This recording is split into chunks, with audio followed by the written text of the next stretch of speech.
एक social media creator हैं पायल gaming. उनके नाम की एक viral fake AI generated video circulate कर रही है। लोग फेक वीडियोस डालते हैं, फैलाते हैं, लिंक मांगते हैं, ये जानने के बावजूद कि किसी के साथ भी हो सकता है।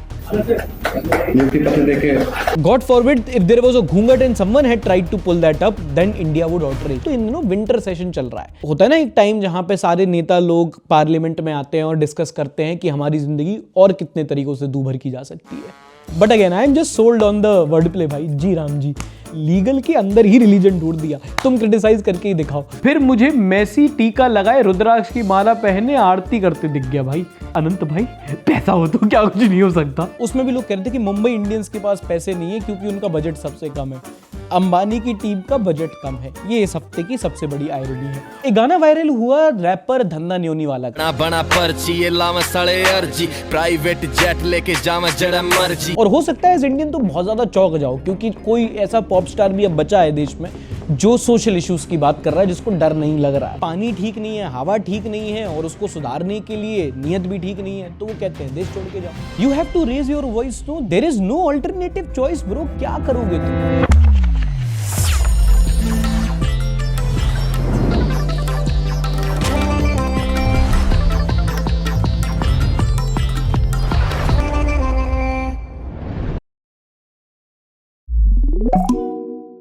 नमस्कार, आदाब, this is Sarthak and welcome back on the Sunday show. वो शो जहां हम करेंगे न्यूज की बात एंटरटेनमेंट के साथ। दोस्तों, कभी ऐसा होता है जब कभी कभी डर लगता है कि यार इस हफ्ते इतनी सारी न्यूज है, कौन सी बताऊं और कितनी बताऊं। खासकर अगर आप हेल्थ, क्लाइमेट, पोल्यूशन, एनवायरमेंट ऐसे टॉपिक आपको इंपॉर्टेंट लगते हो। वरना तो यार आईपीएल की ऑक्शन हो गया। पता, आईपीएल के ऑक्शन में इस बार सबसे महंगा प्लेयर जो बिका है वो कैमरून ग्रीन है। 25 करोड़ में केकेआर ने लिया है उसको। बहुत सारे और प्लेयर्स हैं जो बिके। पृथ्वी शॉ वापस आ गए हैं। उसमें भी लोग कह रहे थे कि मुंबई इंडियंस के पास पैसे नहीं है क्योंकि उनका बजट सबसे कम है। अंबानी की टीम का बजट कम है। ये इस हफ्ते की सबसे बड़ी आयरनी है। पर आगे अगर आपको जानना है कि किसने कितनों को कितने में खरीदा और कौन सी किसकी टीम बनेगी, स्क्रीन के सामने लिस्ट है, पॉज करके देख सकते हो।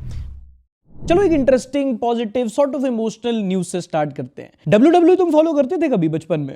अगर करते थे तो तुमने जॉन सीना के रिटायरमेंट के बारे में तो सुना ही होगा। अगर आप नहीं फॉलो करते डब्ल्यूडब्ल्यूई तो जॉन सीना मतलब डब्ल्यूडब्ल्यूई का विराट कोहली था हम लोग के लिए। अगर आपने देखा है तो आपको समझ में आ रहा है क्या पूरी हमारी जनरेशन डिफाइन करता था वो। कोई ऐसी अपनी मूव नहीं थी उसके पास जैसे आरकेओ हो या फिर 619 हो, नहीं। लेकिन जब उसका एंट्री म्यूजिक बजता था, टिंग डिंग डिंग, सिग्नेचर मूव होता था उसका, म्यूजिक बजता था, आता था, पूरा ऐसा वॉक लेता था अपनी। मतलब ग्रोइंग अप वो एक ऐसा रेसलर था जो कुछ वैल्यूज भी लेके आता था। Never give up, hustle, loyalty, respect. वो टी शर्ट, केपरी, उसका जो लुक। मैं एक पॉइंट पे ना 7th क्लास में साल भर केपरी पहना था क्योंकि मुझे जॉन सीना बहुत अच्छा लगता था। मतलब you know what I am trying to say कि कुछ कैरेक्टर होते हैं ना जो आपका लाइफ के प्रति थोड़ा एटीट्यूड चेंज कर देते हैं। रॉ का मेन इवेंट हो, हेल इन अ सेल हो, पर जॉन सीना का मतलब होता था बुराई पर अच्छाई की जीत। और मैं इतना एक्साइटमेंट से इसलिए बोल रहा हूं क्योंकि हम लोग को ना बहुत टाइम लग गया समझने में कि एक्चुअली में डब्ल्यूडब्ल्यूई स्क्रिप्टेड होता है। और झूठ मत बोलना, दिल तो टूटा था तब तुम्हारा,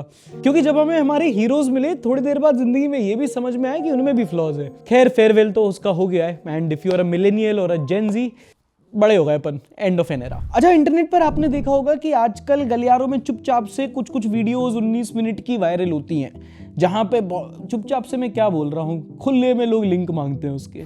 एक अभी कपल है, उनकी कुछ वायरल हुई थी वीडियोस, 19 मिनट लिंक मांगने लगे थे। कई लोगों ने कॉल आउट किया था। और वहीं समझ में आता है डार्क साइड, जहां वुमेन सेफ्टी, मर्यादा, वैल्यूज की बात करेंगे और फिर जाके लिंक भी मांगेंगे मेन। पर जोक्स अपार्ट, एक सोशल मीडिया क्रिएटर हैं पायल गेमिंग। उन्होंने इस हफ्ते पुलिस में साइबर क्राइम की एफआईआर दर्ज की है। कुछ टाइम पहले उन्होंने स्टोरी डालकर अपने फॉलोअर्स को भी बताया था कि वो मेंटली बहुत परेशान हैं क्योंकि उनके नाम की एक viral fake AI generated video circulate कर रही है। बहुत लोगों ने बोला ये एआई है, बहुत लोगों ने बोला कोई और लड़की है, चाहे जो भी हो। अब इस पे आप कुछ भी ओपिनियन रखो, पर ये बताता है कि सोशल डिके कितना हो गया है। लोग फेक वीडियोस डालते हैं, फैलाते हैं, लिंक मांगते हैं, ये जानने के बावजूद कि किसी के साथ भी हो सकता है। ऐसे मामले में आप ओपिनियन से अच्छा एक सजेशन एक्सेप्ट कर लो कि सोशल मीडिया बहुत अच्छा है, लेकिन उसका डार्क साइड यही है कि आपकी प्राइवेट लाइफ, प्राइवेट डेटा को किस तरीके से डिस्टॉर्ट किया जा सकता है, आपको भी नहीं पता। बिहार सीएम नीतीश कुमार की इस हफ्ते वीडियो बहुत वायरल हुई, जहां पर एक मुस्लिम महिला को एक मार्कशीट दे रहे होते हैं और फिर मंत्री जी अपने हाथों से नियुक्ति पत्र देके पकड़ के उसका हिजाब खींच देते।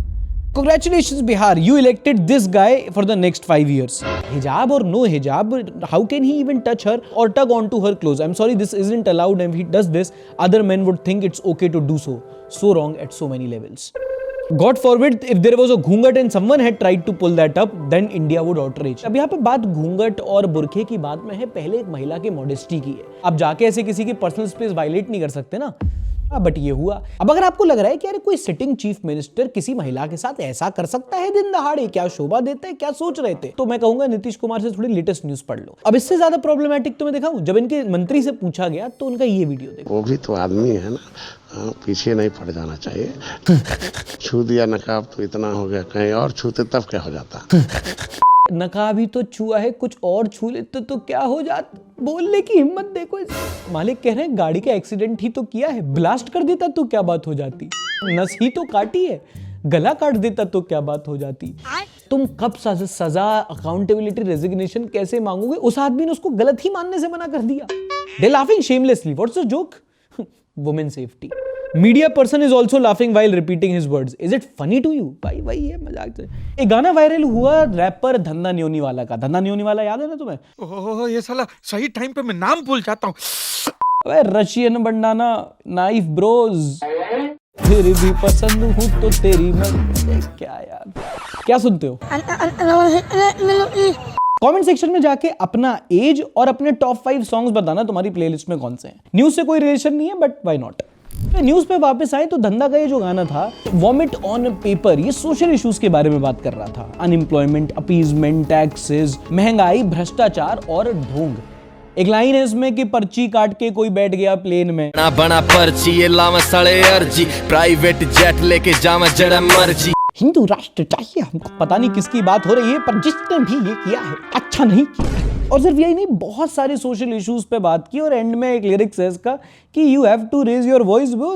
There is no alternative choice bro. Anyway, artistic pop culture lens से बड़ा इंटरेस्टिंग गाना है, सुन लेना जाके. और हो सकता है एज इंडियन तो बहुत ज्यादा चौंक जाओ, क्योंकि कोई ऐसा पॉप स्टार भी अब बचा है देश में जो सोशल इश्यूज की बात कर रहा है, जिसको डर नहीं लग रहा है. साल में 1 या 2 गाने हमने अपने आवाम, अपने लोगों के, अपनी सोसाइटी के हित में जरूर देने चाहिए ताकि ये अवेयर रहे. वरना आजकल के सेलिब्रिटीज तो अगर रुपया 65 हो जाए या 90 हो जाए, पहले दिक्कत होती थी, आजकल तो सिर्फ डॉलर की बात करते हैं. विश्व गुरु बन रहे हैं ना भाई. मोदी है तो मुमकिन है. You have to raise your voice. No, there is no alternative choice, bro. क्या करोगे तुम. इस टाइम पे देश की सबसे बड़ी प्रॉब्लम क्या है वो किसको नहीं पता. Air pollution. और मुझे लगता है कि लोग समझते नहीं है कि एयर पोल्यूशन कितनी बड़ी प्रॉब्लम है.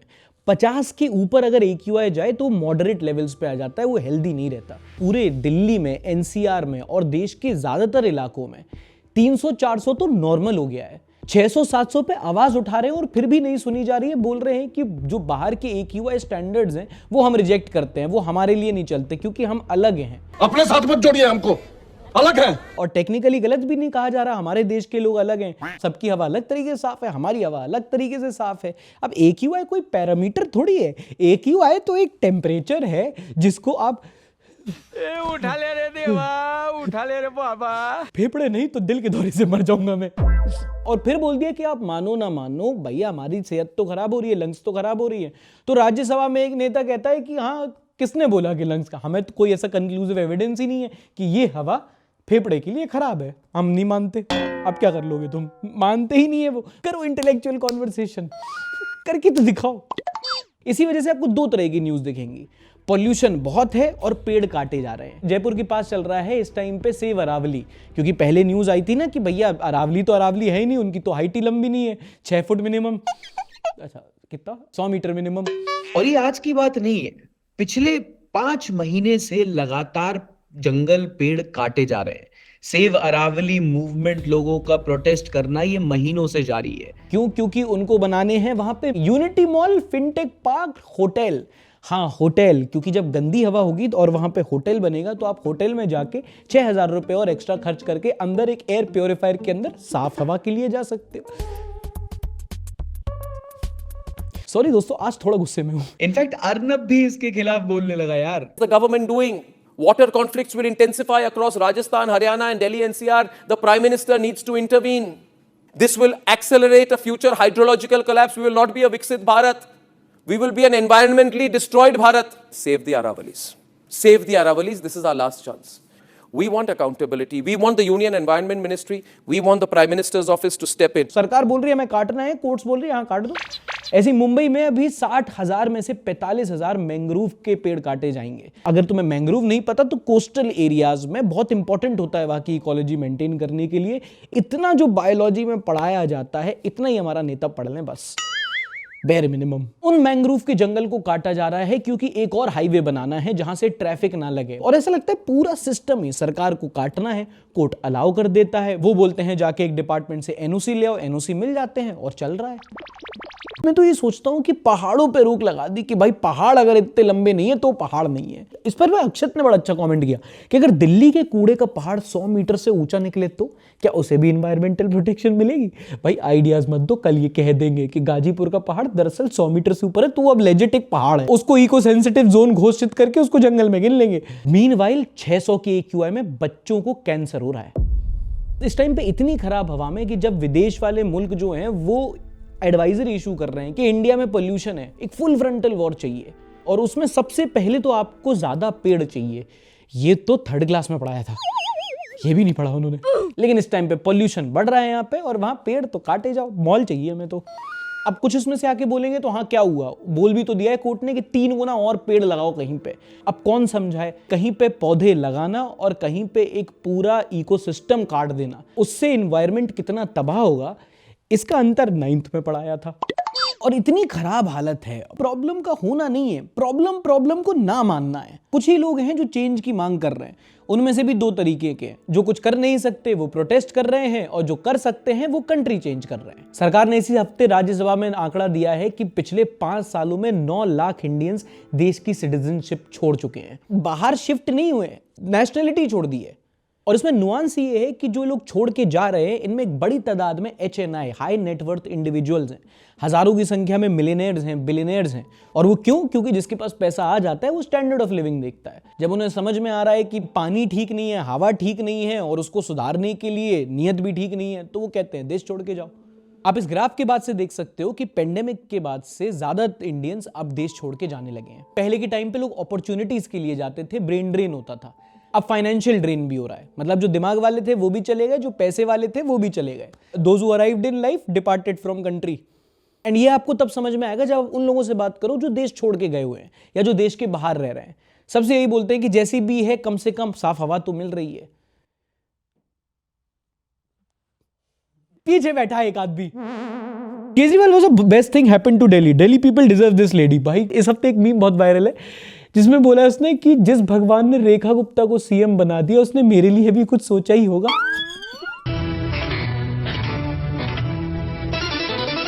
चलो कुछ पार्लियामेंट की बात कर लेते हैं। अगर आपको पता होगा तो इन दिनों विंटर सेशन चल रहा है, मतलब होता है ना एक टाइम जहां पे सारे नेता लोग पार्लियामेंट में आते हैं और डिस्कस करते हैं कि हमारी जिंदगी और कितने तरीकों से दूभर की जा सकती है। जोक सपाट, यहां पे पास हुआ द शांति बिल कि प्रधानमंत्री मणिपुर जाएंगे।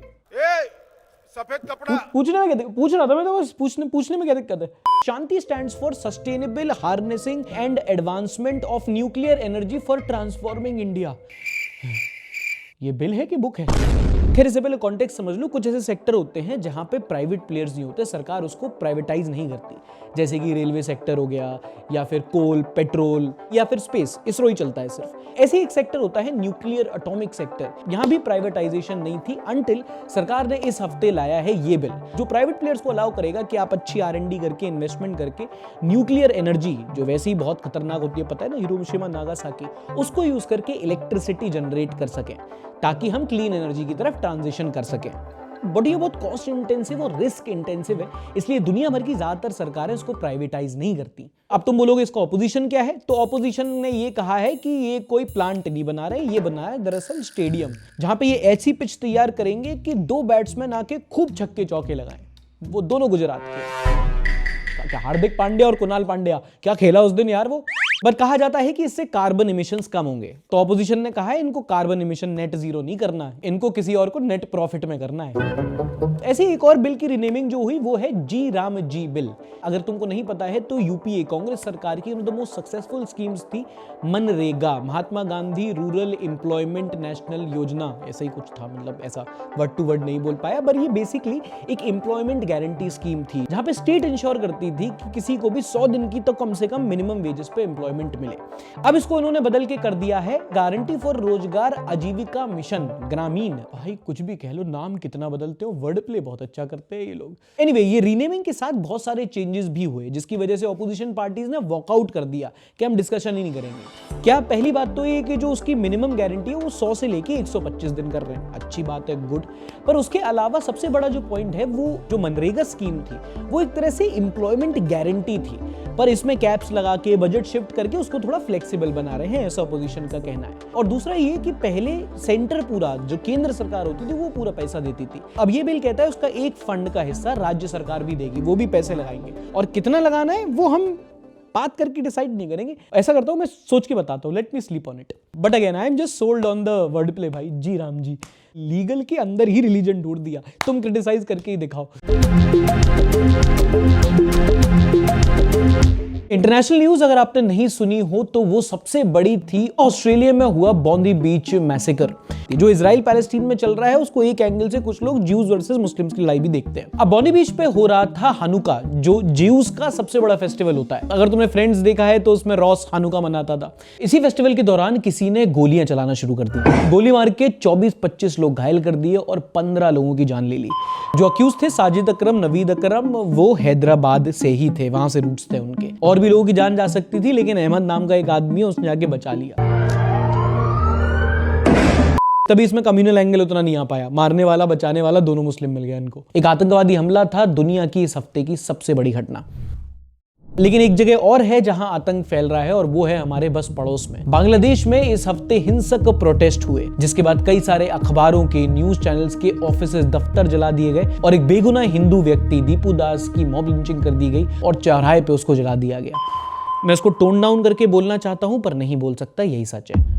अब ये क्यों हुआ, कॉन्टेक्स्ट समझ लो। कुछ टाइम पहले याद है बांग्लादेश में एक स्टूडेंट प्रोटेस्ट हुआ था जब सरकार ओवरथ्रो कर दी गई थी, शेख हसीना भाग के भारत आ गई थी और हिंदुओं के खिलाफ बहुत हमले हुए थे। तब वहां पे यंग रौनक खत्री टाइप स्टूडेंट लीडर बन के उभरा था। शाहिद उस्मान हादी आने वाले चुनाव में लड़ने वाला भी था, उसको गोली मार दी गई थी और 5 दिन सिंगापुर में एडमिट होने के बाद उसकी जान चली गई थी, जहां काफी ज्यादा बांग्लादेश में आक्रोश हुआ, प्रोटेस्ट हुआ। उनको लगा कि अखबारों ने बहुत प्रोपेगेंडा फैलाया है, इसलिए उन्होंने अखबारों को जला दिया और फिर एक हिंदू व्यक्ति को दिन दहाड़े बीच चौराहे पर ऐसे मार दिया गया।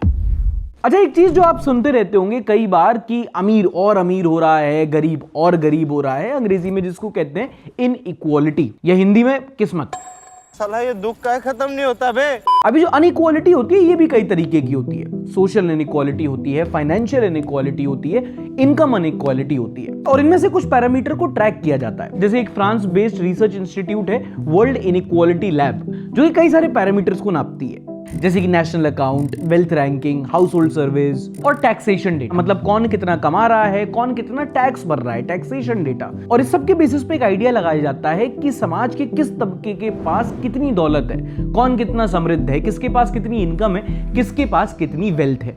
बेसिकली काफी सारे डेटा को एनालाइज किया जाता है और निकाला जाता है वर्ल्ड इनइक्वालिटी रिपोर्ट। शुद्ध हिंदी में बात करूं तो आर्थिक असमानता पे बात होती है।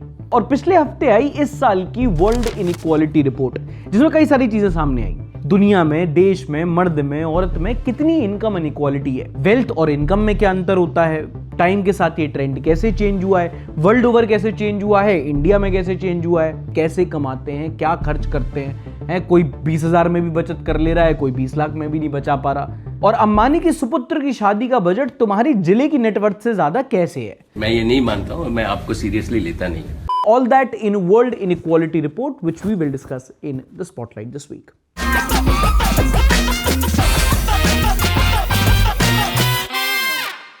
देखो, कुछ अमीर बहुत अमीर होते हैं, कुछ गरीब बहुत गरीब होते हैं। अगर पूरी रिपोर्ट को एक लाइन में बताऊं तो अरबों लोगों के पास कुछ हजार रुपए हैं और कुछ हजार लोगों के पास अरबों रुपए हैं। अब दुनिया भर के देशों के बारे में काफी ज्यादा नंबर्स आने वाले हैं, पर उसके पहले कॉन्टेक्स्ट समझ लो कि सब लोग इक्वल नहीं होते। अलग अलग देशों की अलग अलग करेंसी होती है, अलग आबादी होती है, अलग स्टैंडर्ड ऑफ लिविंग होती है, बहुत सारे फैक्टर्स होते हैं। पैसों के मामले में फितरत वही होती है, पर फैक्टर्स अलग अलग होते हैं। ऑल्सो दुनिया भर की आबादी इस समय 820 करोड़, लगभग 8 अरब से ऊपर है। एक छोटा सा तबका होता है बहुत अमीर लोगों का, एक बहुत बड़ा तबका होता है एक बहुत गरीब लोगों का, और बीच में आते हैं आप और हम जैसे कुछ मिडिल क्लास। रिपोर्ट बताती है कि जो दुनिया के टॉप 10% अर्नर्स हैं, उनकी टोटल कमाई बाकी के 90% से ज्यादा है। ये बात हो रही है इनकम की। इसको ऐसे समझो कि अगर एक कंपनी में 100 लोग हैं, तो जो टॉप 10 मैनेजमेंट लेवल के लोग कमा रहे हैं, वो बाकी के 90 की सैलरी मिला के भी नहीं कमा रहे उतना। इनका इंक्रीमेंट ही बाकी के सीटीसी से ज्यादा है।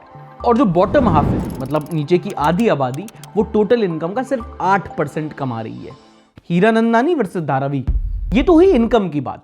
अब देखते हैं वेल्थ, जिसको नेटवर्थ भी बोलते हैं। अच्छा, इनकम और वेल्थ में जो डिफरेंस तुम्हें पता होगा। इनकम मतलब सैलरी जो आप कमाते हो, और वेल्थ मतलब आपकी संपत्ति, मतलब आपके एसेट्स, गाड़ी, घर, जेवर, बैंक बैलेंस। और वेल्थ के मामले में तो नंबर्स और भी बुरे हैं। जो टॉप 10% लोग हैं, उनके पास दुनिया भर की 75% दौलत है, और जो बॉटम 50% है, उनके पास सिर्फ 2%।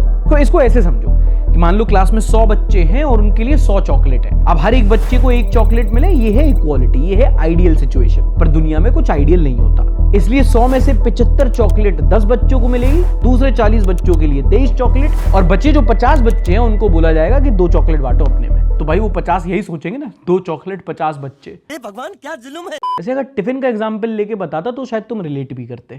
2 टिफिन खुलते थे, 50 बच्चे खाते थे। तो अब हो सकता है कि तुम परसेंट में कंफ्यूज हो गए हो। अभी बताया था ना कि दुनिया भर की आबादी 8 अरब के करीब है। इनमें से बस ट्रेन टेम्पो में धक्का खाने वाले 4 अरब लोगों को निकालो, उनकी पूरी संपत्ति इकट्ठा करो, उससे 3 गुना ज्यादा टॉप के 60,000 लोगों के पास है, प्राइवेट जेट वाले।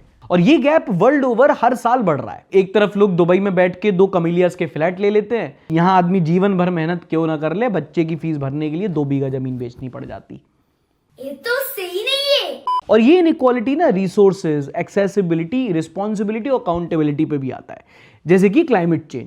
बड़ा इंटरेस्टिंग है समझना इसको। हम ह्यूमंस जो भी करते हैं उसका बाय प्रोडक्ट कार्बन एमिशन होता है। आप खाना खा रहे हो, जो फसल उग रही है, उसका एक कार्बन कॉस्ट है। आप ट्रैवल कर रहे हो, गाड़ी से जो धुआं निकल रहा है, उसका कार्बन एमिशन है।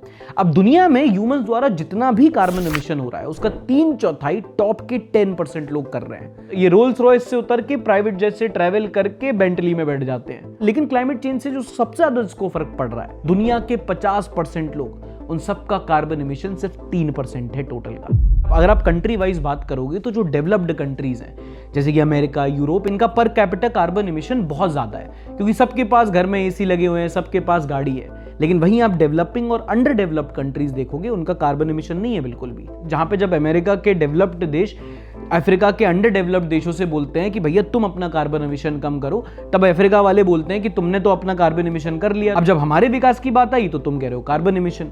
इसलिए वो कहते हैं कि ग्लोबल क्लाइमेट फंड होना चाहिए, GCF कहते हैं उसको, जहां पे बात आती है कि जो अमीर देश हैं वो सालाना लगभग $100 बिलियन गरीब देशों को देंगे एज ए क्लाइमेट फंड। चलो इंडिया की बात करते हैं। इंडिया की हालत भी बिल्कुल वैसी ही है। ये ग्राफ देखो एक बार, यहाँ भी majority of national income top 10% लोगों के पास ही है, जबकि जो बॉटम 50% है उनके पास सिर्फ 15% की इनकम है। ऐसे ही जो टॉप 10% अमीर लोग हैं, उनके पास देश की 2/3 संपत्ति है, और जो टॉप 1% है उनके पास 40%। कभी ये फोर्ब्स में 100 सबसे अमीर लोगों की लिस्ट देखना, उनकी नेटवर्थ देखना, 1000 करोड़, लाख करोड़ में जाती है, और तुम्हें मंथ एंड पे 500 रुपए उधार मांगने पड़ जाते। अब हालांकि ये गैप अपने आप में बहुत प्रॉब्लमेटिक है, पर हमारे देश में एक सिल्वर लाइनिंग ये कि over the period of time ये बढ़ा नहीं है, पर घटा भी नहीं है। एक भारतीय की एवरेज इनकम बताई गई है करीब 6.5 लाख रुपया सालाना, मतलब अराउंड 55,000 रुपए महीना। पर ये नंबर परचेजिंग पावर पैरिटी के हिसाब से एडजस्ट होता है। पर अगर आपको current price per capita income जाननी है, तो एक आम भारतीय, एक एवरेज इंडियन लगभग 15,000 रुपया महीना कमाता है। अपने यहाँ वेस्ट के मुकाबले महंगाई कम है, अफोर्डेबिलिटी ज्यादा है, और डेवलप्ड देशों में महंगाई बहुत ज्यादा है, हम इतना रियलाइज नहीं करते। मतलब अभी मैंने रिसेंटली यहाँ पे एक पानी की बोतल ली थी, आधा लीटर पानी की बोतल 310 रुपए की पड़ी थी मुझे। पानी मैंने पिया, खून इन लोगों ने। अब ये तो देखो कोई बताने वाली बात नहीं है कि नॉर्थ अमेरिकन, यूरोप, ऑस्ट्रेलिया जैसी कंट्रीज सब सहारन अफ्रीकन कंट्रीज के मुकाबले कई ज्यादा अमीर है ना, कई ज्यादा समृद्ध हैं, इसलिए वो अपने ह्यूमन डेवलपमेंट पे बहुत ज्यादा खर्चा कर पाते हैं। अगर आप इन कंट्रीज में देखोगे तो एवरेज डेली इनकम 125 यूरो है, लेकिन वहीं अगर आप नॉर्थ अफ्रीकन कंट्रीज की देखोगे तो वहां है 10 यूरो, सीधा 13 टाइम्स डिफरेंस है। और ये जब भी per capita, GDP, income, wealth नाप रहे होते हैं तो एक पैरामीटर जो हर कोई नापता है, मैंने देखा है, वो है एजुकेशन। सब सहारन कंट्रीज में एवरेज एजुकेशन स्पेंडिंग पर चाइल्ड 220 यूरो है। यूरोप में कंपेयर करोगे तो वही पड़ता है लगभग 7,500 यूरो। मतलब अगर इनके पास बच्चे की कॉलेज फीस भरने के लिए 4,000 रुपए हैं तो वहां पे सिर्फ 100 रुपए होते हैं लोगों के पास। अब मैं यहाँ पे बार बार कॉन्टेक्स्ट में अफ्रीका को इसलिए ले रहा हूं क्योंकि इस कॉन्टिनेंट में जो कंट्रीज हैं वो वर्ल्ड ओवर सबसे ज्यादा गरीब मानी जाती हैं। पता नहीं सही होगा कहना कि नहीं, पर अगर आपको वैसे देखना है तो अमीर लोग रहते हैं अमेरिका में, यूरोप में, गरीब लोग रहते हैं अफ्रीका में, और मिडिल क्लास लोग रहते हैं एशिया में। अब इनइक्वालिटी है, ये सिर्फ कंट्री वाइज नहीं होती, जेंडर वाइज भी होती है, और जेंडर पे गैप बहुत बड़ा है। अनपेड लेबर की तो बात ही नहीं हो रही। वो काम जो औरतें घर में जो डेली चोर्स करती है ना, बर्तन मांजना, झाड़ू करना, हमें तो एक कॉन्सेप्ट ही नहीं सिखाया गया कि भाई ये भी लेबर है, इसका भी पैसा होता है। वो तो हमने इतना इसको पेट्रियार्कल सिस्टम में इतना घुसा दिया है कि हम उसको काम नहीं मानते। पर अगर आप पेड लेबर की भी बात करोगे तो अगर आदमी को 100 रुपया मिलता है तो औरत को उसी काम का 60 रुपया मिलता है। पर हाँ, ये बाकी देशों में होता है। इंडिया में ऐसा सच औरतों को कम पे नहीं करते क्योंकि उन्हें काम ही नहीं करने देते। फीमेल लेबर पार्टिसिपेशन ही 15% है। बेटी बचाओ बेटी पढ़ाओ, पर बेटी को नौकरी भी तो करने दो। कई पैमानों पे दुनिया भर में भारी इनइक्वालिटी है, चाहे वो वेल्थ हो, इनकम हो, कार्बन इमिशन हो, कार्बन इंपैक्ट हो, जेंडर पे गैप हो, और ये कंसिस्टेंटली बढ़ रहा है। इसीलिए कहते हैं अमीर और अमीर बनते जा रहे हैं और गरीब और गरीब। बट अगर आप मैक्रो लेवल पे देखोगे तो सिचुएशन थोड़ी इंप्रूव हो रही है। वर्ल्ड ओवर जितने लोग पहले बिलो पॉवर्टी लाइन थे अब उतने नहीं है। ज्यादातर पॉवर्टी लाइन से उठकर मिडिल क्लास में आ गए। पहले जितने हाई नेटवर्थ इंडिविजुअल थे अभी उससे ज्यादा है। ओवरऑल वेल्थ सबकी बड़ी है। बट हाँ, जो टॉप के 8-10% है उनकी जिस रफ्तार से इनकम बढ़ी है वो बॉटम के 50% के आसपास भी नहीं है। और ये चीज हम इतनी समझ नहीं पाते, पर ये चीजें बहुत इंपॉर्टेंट होती हैं। कुछ लोग कोठी के बाहर निकल नहीं रहे, कुछ लोग खोली के बाहर निकल ही नहीं पा रहे, तो इससे ना सोशल डिवीजन क्रिएट होता है, एक सोशल अनरेस्ट का माहौल बनता है। और ये प्रॉब्लम जितनी कॉम्प्लेक्स लगती है ना, इसका सॉल्यूशन उतना ही सिंपल है। Back to the basics. बिल्कुल क्या करना है, वर्ल्ड ओवर शिक्षा, स्वास्थ्य और पोषण फ्री कर देना चाहिए सरकार के द्वारा। जो लेबर मार्केट से बाहर चला गया है, वो सीनियर सिटीजन बन गया है, उसको पेंशन मिले। अगर वेल्थ इनइक्वालिटी की बात करो तो अमीरों को ज्यादा टैक्स किया जाए, और जेंडर इनइक्वालिटी खत्म करने के लिए तो बस औरतों को भी उतना ही पे करना चाहिए जितना आदमी को पे किया जाता है फॉर द सेम वर्क। ये पूरी रिपोर्ट 200 पेजेस की है। जो मैंने बताया वो मोटे मोटे हाइलाइट्स थे, पर अगर आप पूरी रिपोर्ट पढ़ना चाहो तो डिस्क्रिप्शन में लिंक दिया है, जाके पढ़ सकते हो।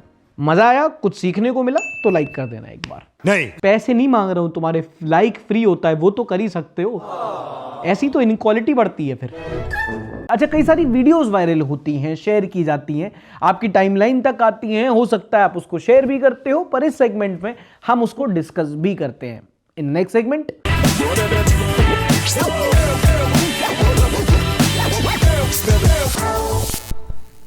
इन दिनों नॉर्थ इंडिया में सर्दी का मौसम है, और जैसा हर साल होता है, कहीं स्मोक है, कहीं फॉग है, कहीं स्मॉग है, तो हर जगह धुंध छा जाती है, आगे का कुछ दिखता नहीं है। और इसी वजह से हर साल सैडली एक ना एक ऐसा इंस्टेंस होता है जहां पे हाईवेज या एक्सप्रेसवे में गाड़ियां एक दूसरे से टकरा जाती हैं।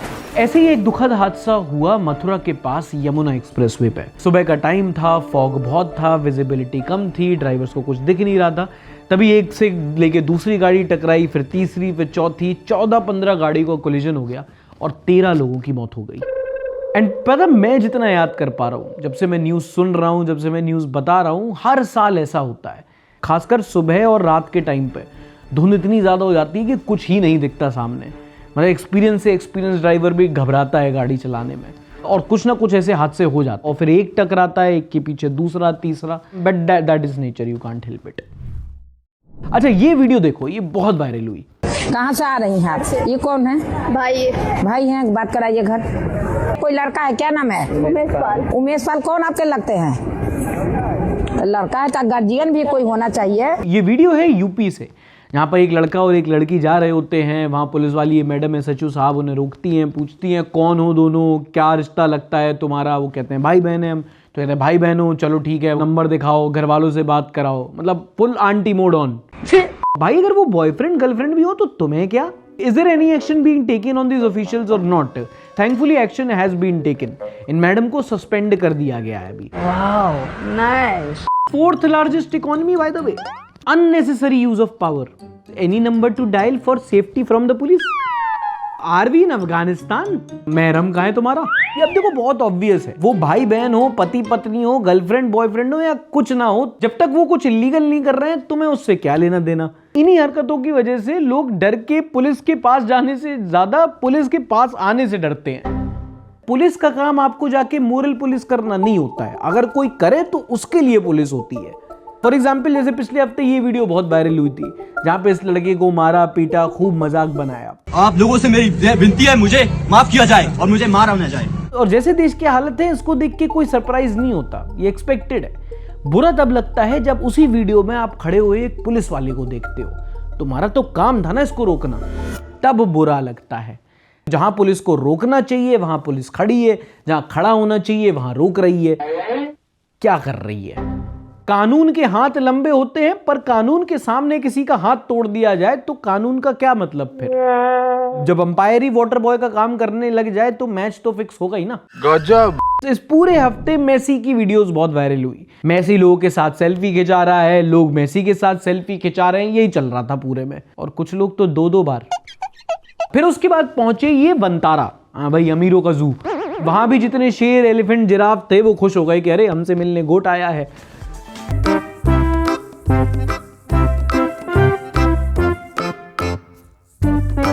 मैंने सोचा इस साल मैंने बहुत कुछ देख लिया है, फिर मुझे मेसी टीका लगाए, रुद्राक्ष की माला पहने आरती करते दिख गया। भाई अनंत भाई, पैसा हो तो क्या कुछ नहीं हो सकता। This is the happiest I have seen him in India, the only place where Messi looks comfortable. Someone's had a great time.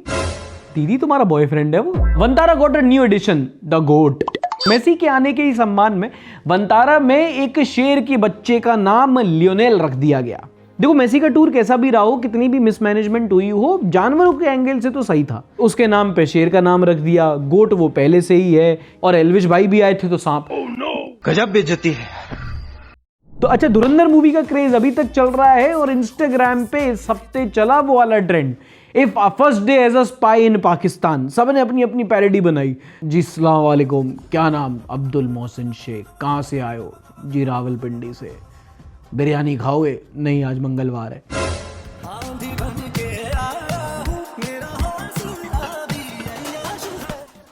नाम हमजा कैफर रहमान खान। कहाँ से हो? भट्टा गांव, कराची। मकसद काफिरों का सरकलम। बहुत खूब। भूखे हो? जी जनाब। आओ तुम्हें यहाँ का मशहूर चिकन कोरमा खिलाएं। नहीं जनाब, मैं ट्यूसडे को चिकन नहीं खाता। आजी मंगल भवन मंग। और ये जैसे ट्रेंड है ना, जितना इंडियंस ने एंजॉय किया वहां पाकिस्तानी भी उतना ही एंजॉय कर रहे हैं। खुदा तुम्हें आशीर्वाद दे। वालेकुम प्रणाम। ये सारे इन्फ्लुएंसर पाकिस्तान में स्पाई बन जाएंगे, फिर इंडिया में कंटेंट कौन बनाएगा? ओम शांति भाईजान आए।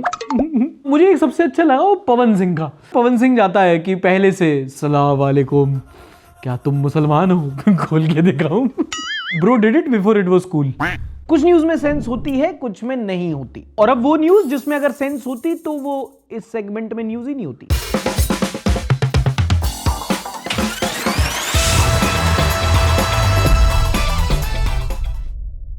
पहली खबर है राजधानी दिल्ली से। AQI खराब है, डिक्लेयर हो ना हो पर नेशनल हेल्थ इमरजेंसी है। और इसी बीच दिल्ली पोल्यूशन कंट्रोल कमेटी ने किया एक अहम फैसला मंजूर।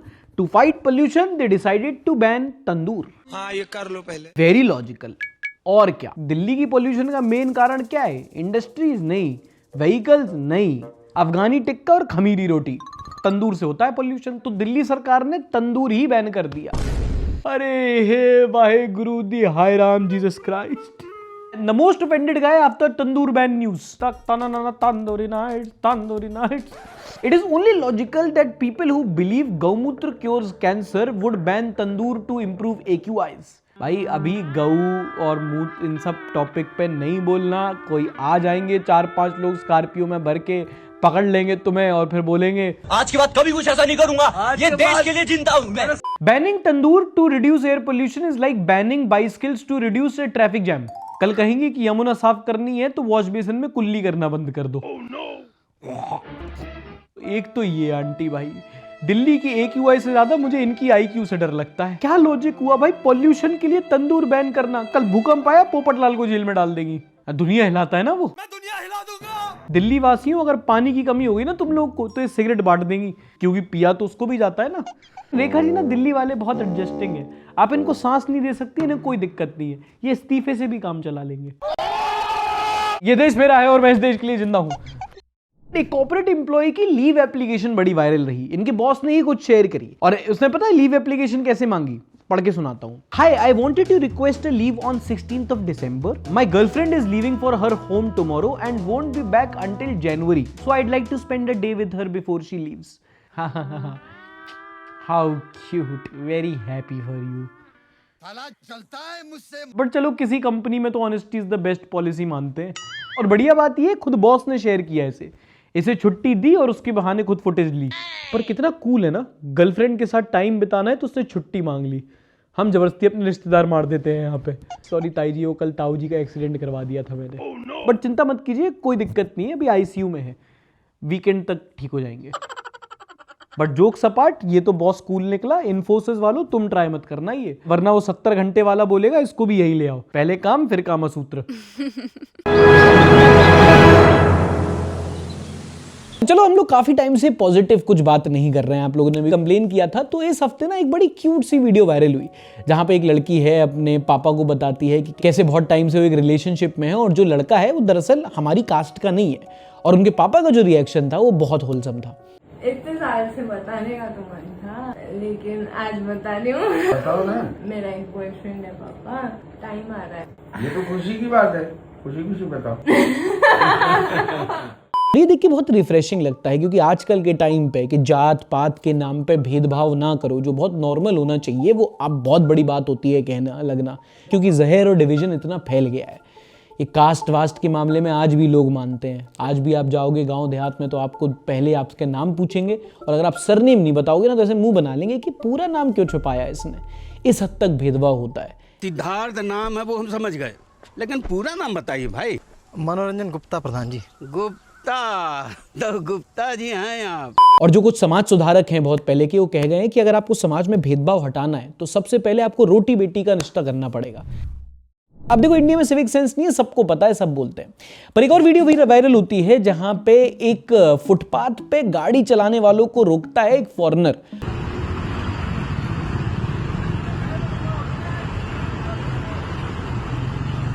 वो आता है, कहता समझ में नहीं आ रहा तुम लोग को, हमारे यहाँ जाके देखो यूरोप में कितना बढ़िया माहौल है, तुम लोग को समझ में नहीं आता कैसे जीते हो तुम यार, रूल्स हैं तो फॉलो तो करो, वरना हमारे यहाँ जाके यूरोप में देखो, इनके यहाँ तो भाई बस की अलग लेन होती है, साइकिल की अलग लेन होती है, चलने वालों की अलग लेन होती है। ऐसा लगता है कि यहाँ पे चलना ज्यादा प्रैक्टिकल है, गाड़ी वाला परेशान है।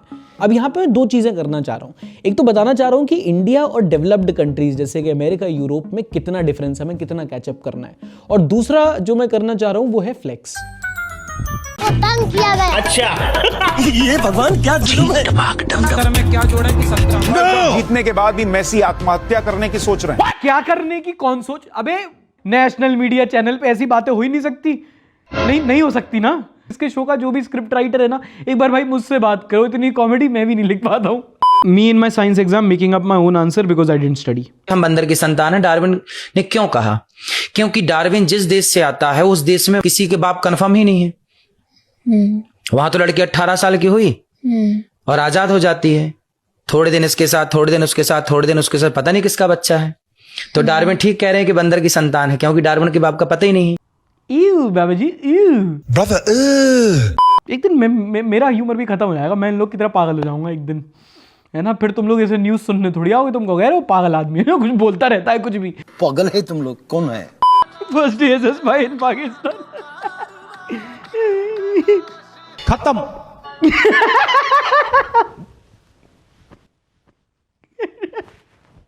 गया। Factory settings reset. ये पाकिस्तान का स्पाई ऑलरेडी है इंडिया में। एक महान स्वतंत्रता सेनानी, देश के योद्धा नेताजी सुभाष पहले। ऐसा ना हो कि प्रेशर में आप ज्यादा आप IQ जो हमारा AIQ है उसको। You deserve this, Delhi. Kejriwal में लाख बुराइयां थी, लेकिन कम से कम पढ़ा लिखा तो था। I agree. She's just a girl. Living version of वो लड़कियां वो इमोजी नहीं भेजती, वो नेल पेंट वाला। जी AQI एक ऐसा टेम्परेचर है एवरेज डेली लाइफस्टाइल। सुबह उठा, नहाया धोया, ब्रेकफास्ट में ब्रेड, जैम, बटर, चीज सब कुछ लिया, लेकिन मेन चीज लेना भूल गया। सांस लेना भूल गया। कोई भूल गया और किसी को मिली नहीं। You very चालाक bro. Me and my homies after successfully wasting 2025. अभी हम क्लेप करेंगे अपने लिए, मगर वो क्लेपिंग ऐसे हो गए हम चैंपियन, सबको पता कि हम चैंपियन में। Okay guys, come on start. Yes! No win, only learn. ना रन आती है ना शर्म। 2026 में इन अक्षर के लोग होंगे मालामाल। अगर आपका नाम इन नाम से किसी भी अक्षर से शुरू होता है तो 2026 में आप करोड़पति बनने वाले हैं। शुक्र और बृहस्पति की कृपा से आप पे जीवन में धन की बरसात होने वाली है। अब वो पैसा भी हासिल होगा जिसकी उम्मीद आप छोड़ चुके थे। जरूर DPAMTRSA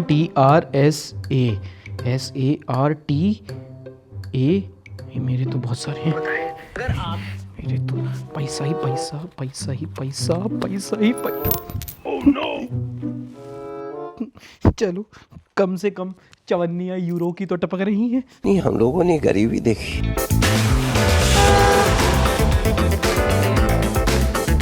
Congress speaker brutal reply to BJP spokesperson for not wearing pants. Jalebi भाई तो आपको बुलाते हैं लोग। हरियाणा में आप जलेबी तो बना रही थी। मतलब मैं हमेशा टाइम देखती हूँ कि कितनी देर के बाद ये शुरू होगा। प्लीज तुम तो बिना पैंट के बैठते हो, तुम क्या बेवकूफी की बातें कर रहे हो? जलेबी बाई, तुम तो तोतले हो, तुम तो बिना पैंट के बैठ जाते हो। ये एक विश्व गुरु देश की नेशनल मीडिया का डिबेट है। इससे ज्यादा सभ्य बातें मेरे यहाँ के बगल वाले नुक्कड़ की टपरी पे होती हैं।